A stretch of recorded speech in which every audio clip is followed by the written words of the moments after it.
જાફરાબાદ નગરપાલિકામાં નવી ટીમની નિમણૂક. ચૂંટણી સફળતાપૂર્વક પૂર્ણ થઈ હતી. જાફરાબાદ નગરપાલિકામાં પ્રમુખ ઉપપ્રમુખની ચૂંટણી યોજાઈ, જેમાં નવી નિયુક્તિઓ જાહેર કરાઈ. નવી નિમણૂકો: પ્રમુખ રવિનાબેન પ્રફુલભાઈ બારૈયા, ઉપપ્રમુખ નીરવભાઈ મનોજભાઈ ઠાકર, કારોબારી ચેરમેન કનૈયાલાલ ગાંડાભાઈ સોલંકી. હોદ્દેદારોને ફૂલહાર પહેરાવી અને મીઠાઈ ખવડાવીને ઉજવણી કરવામાં આવી. વિકાસના નવા દોર માટે શપથ. શહેરના વિકાસ અને સુખાકારી માટે નવી ટીમે સંકલ્પ લીધો. સ્થાનિક પ્રોજેક્ટ અને નાગરિક સુવિધાઓમાં સુધારા માટે પ્રયત્નશીલ રહેશે. વધુ અપડેટ માટે જોડાયેલા રહો. રિપોર્ટિંગ બાય ઇમરાન શેખ, જાફરાબાદ, અમરેલી, પ્રકોપ ન્યૂઝ.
પ્રમુખ સહિત દરેક હોદ્દેદારોની આજે વરણી થઈ છે. ત્યારે પ્રદેશ પાર્લામેન્ટરીની બેઠક મુજબ, જિલ્લા ભાજપની સૂચના મુજબ આજે અહીંયા સૌ આગેવાનોએ આવીને આ બેઠકને કરીને નામોની જાહેરાત કરી છે. જેમાં રવિનાબેન પ્રફુલભાઈ બારૈયાનું પ્રમુખ તરીકે નામ જાહેર કરવામાં આવ્યું છે. ઉપપ્રમુખ તરીકે નીરવભાઈ ઠાકર, કારોબારી ચેરમેન તરીકે કનૈયાલાલ સોલંકી, દંડક તરીકે વિનોદભાઈ સોલંકી અને પક્ષના નેતા તરીકે બાલકૃષ્ણભાઈ સોલંકીની વરણી થઈ છે. ત્યારે ભાજપ પરિવાર વતી આ સૌ હોદ્દેદારોને હાર્દિક અભિનંદન આપું છું.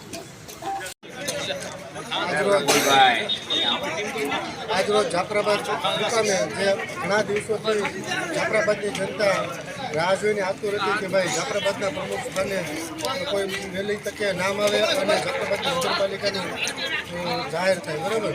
ત્યારે માનનીય શ્રી નરેન્દ્રભાઈ મોદીના નેતૃત્વમાં આપણા ગુજરાતના મુખ્યમંત્રી શ્રી ભૂપેન્દ્રભાઈ પટેલ તથા આપણા ગુજરાતના પ્રદેશ પ્રમુખ શ્રી CR પાટીલ સાહેબ અને તેમજ આપણા અમરેલી જિલ્લાના સાંસદ ભરતભાઈ સુતરિયા અને આપણા જાફરાબાદ રાજુલા વિધાનસભાના 98 વિધાનસભાના લોકડાલીના એવા ગુજરાતના સારું નામ કરી સમજમાં એવા હસી હીરાભાઈ સોલંકી, આ બધાના સાથ સહકાર અને આશીર્વાદથી જ્યારે જાફરાબાદ નગરપાલિકા જ્યારે ચૂંટણીવાળા સભ્યોમાં બધાને જ્યારે અભિનંદન પાઠવ્યા હતા, ત્યારે પણ લોકો રાહ જોતા હતા. અને ખાસ કરીને મારા ફાધરશ્રી કરુણભાઈ ભગવાનભાઈ બારૈયા, જેમના આશીર્વાદ અમારા પરિવાર ઉપર અને જાફરાબાદની જનતા ઉપર હંમેશા માટે રહ્યા છે.